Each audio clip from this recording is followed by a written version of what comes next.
विद्यार्थियों, नवीं कक्षा के विद्यार्थियों, आज हम स्पर्श पुस्तिका से पाठ पढ़ने जा रहे हैं। पाठ का नाम है धूल। तो धूल पाठ से आज हम क्या सीखने जा रहे हैं, उस पर मैं यहाँ पर संक्षिप्त बातें आपको बताने जा रहा हूँ। बच्चों, धूल कविता। अब सबसे पहले धूल किसे कहा जाता है, यह आपको मालूम होना चाहिए। धूल किसे कहते हैं? अब ये शब्द कन्नड़ में भी आता है बच्चों। कन्नड़ में भी धूल ही कहा जाता है। ಏನ್ ಧೂಳು ಒಳಗಾಡ್ಲಾಗತ್ತೀವೋ, ಏನು ಧೂಳು ಒಳಗಾಡ್ಲಾಗತ್ತಿ, ಎಲ್ಲ ಮೈ ಎಲ್ಲ ಹೊಲಸ್ ಮಾಡಿಕೊಂಡು ಏನು ಧूल ಒಳಗಾಡ್ತೀವಿ, ऐसा हम बोलते वक्त बोलते हैं। धूल यानी क्या? मिट्टी के कण। ये जो जमीन पर उड़ने वाली मिट्टी है, ये हवा से उड़ने वाली मिट्टी, इसी हवा से उड़ने वाली मिट्टी को धूल कहा जाता है। अब ये धूल अपने साथ कई चीजों को ले उड़ती है, जिनमें कचरा है, तिनके है, कागज है, गंदी चीजें हैं, सभी ये हवा के साथ उड़ जाते हैं और ये धूल के भीतर समाकर ये उड़ने लगते हैं हवा में। तो ये धूल में खेलना, धूल से अपने शरीर को गंदा करना किसे पसंद है? धूल से अपने शरीर को गंदा करना कौन चाहता है? वो है छोटा बालक। छोटे बालक को कुछ नहीं पता होता।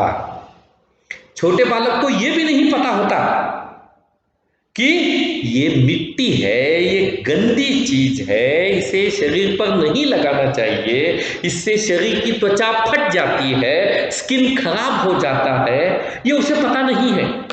कई बार छोटे बच्चे जमीन पर पड़ी हुई धूल को चाटने लगते हैं,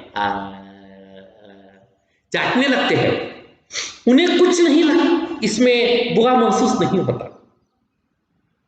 उन्हें लगता है कि ये भी खाने की चीज है। जब लेखक रामविलास शर्मा ने देखा कि उनका बेटा भोलानाथ मिट्टी में खेल रहा है, मिट्टी शरीर को लगा रहा है, मिट्टी खा रहा है, धूल खा रहा है, तो उनके मन में एक विचार आया। क्या विचार आया? तो ये ऐसा विचार आया कि जिसकी कल्पना आप कर ही नहीं सकते। ऐसे कई अद्भुत विचार उनके मन में जागने लगे। केवल अपने छोटे से बच्चे को धूल में खेलते हुए जब उन्होंने देखा, तो उनके मन में हजारों विचार आ गए। अब ये हजारों विचार कौन से हैं? इन विचारों से वो क्या बताना चाहते हैं? तो बच्चों, मैं आपको संक्षिप्त में कवि के विचारों को स्पष्ट करना चाहूंगा। जरा ध्यान से सुनो, कवि के क्या विचार है। प्रस्तुत कविता में प्रस्तुत पाठ में लेखक रामविलास शर्मा ने धूल की महिमा और महात्म्य, उपलब्धता और उपयोगिता का बखान किया है। वो कहना चाहते हैं, अपनी किशोर और युवावस्था में पहलवानी करने वाले रामविलास शर्मा, यानी जब वो जवान थे, पहलवानी करते थे, तो वो क्या कहना चाहते हैं? तो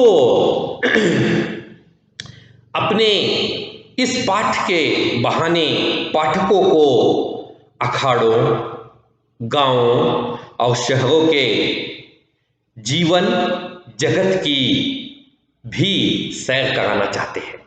अब जीवन जगत की सैर कैसे करना है सुनो। साथ ही धूल के नन्हे कणों के वर्णन से देश प्रेम तक का पाठ पढ़ाना चाहते हैं। एक मामूली वस्तु, एक मामूली चीज, वेस्ट, धूल, इससे तुम देश प्रेम की बात कैसे सीखोगे? देश प्रेम कैसे उमड़ेगा इसमें से? जब ये पूरा पाठ तुम पढ़ोगे, जब ये पूरा पाठ तुम समझोगे, तभी इस बात को तुम समझ पाओगे, तब तक इस बात को नहीं समझ पाओगे। तो हमें इस पाठ से लेखक गांव, शहर, पहाड़, नहर, सबकी जानकारी दे रहे हैं। साथ ही साथ वो इस पाठ से देश प्रेम की भी बात सिखा रहे हैं। तो अब वो देश प्रेम की क्या बात है जरा मैं आपको यहां स्पष्ट करके बताऊंगा, सुनो। तो यहां पर इस पाठ को पढ़ने के बाद पाठक धूल को कोई तुच्छ वस्तु नहीं मानेगा और ना ही धूल को धूल की तरह उड़ाएगा। वो इससे बहुत कुछ सीखेगा। वो क्या है जरा सुनो। लेखक कहना चाहते हैं कि छोटे बच्चों को धूल में खेलना बहुत अच्छा लगता है। बच्चों को इसमें कोई खराबी नजर नहीं आती। लेखक जिस बच्चे का वर्णन कर रहे हैं वो भोलानाथ है। नाम ही जब भोला है तो उसका काम भी क्या होगा? काम भी वैसा ही होगा, भोलेनाथ जैसा।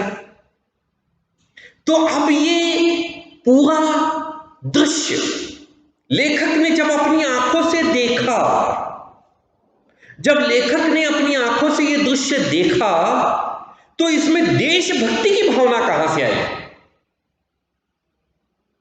बच्चों, इस पृथ्वी पर रहने वाला हर व्यक्ति देश सेवा करता है। इस पृथ्वी पर रहने वाला हर व्यक्ति देश सेवा करता है। एक मामूली सा चम्हाक जो जूते सीता है, चप्पल सीता है, वो भी तो देश सेवा कर रहा है। एक धोबी जो कपड़े धोता है वो भी तो देश सेवा कर रहा है। एक किसान जो खेतों में अन्न उगाता है वो भी देश सेवा कर रहा है। एक शिक्षक जो बच्चों को पढ़ाता है वो भी देश सेवा कर रहा है। देश सेवा करने का अर्थ ये नहीं है कि बॉर्डर पर खड़े हो जाओ और हाथ में बंदूक लेकर शत्रु सैनिकों को गोलियां मारो। गलत, ये देश सेवा नहीं है। ये भी देश सेवा ही है, लेकिन ये सब भी देश सेवा है। केवल ये एक देश सेवा नहीं है कि शत्रु से लड़ो, देश की आजादी देश को शत्रुओं से बचाओ। ये केवल एक देश सेवा नहीं है। आप जो जो कार्य कर रहे हो सब देश सेवा है। एक बस चलाने वाला ड्राइवर, एक ऑटो चलाने वाला ड्राइवर, एक विमान चलाने वाला चालक, पायलट, वो भी तो देश सेवा ही कर रहा है। अब आप सोच रहे होंगे कि ये छोटा सा बालक भोलानाथ धूल में खेलकर कौन सी देश सेवा कर रहा है और यहां देश सेवा की भावना कहां दिखाई दे रही है? यही तो राज है बच्चों इस पाठ का। यही राज है।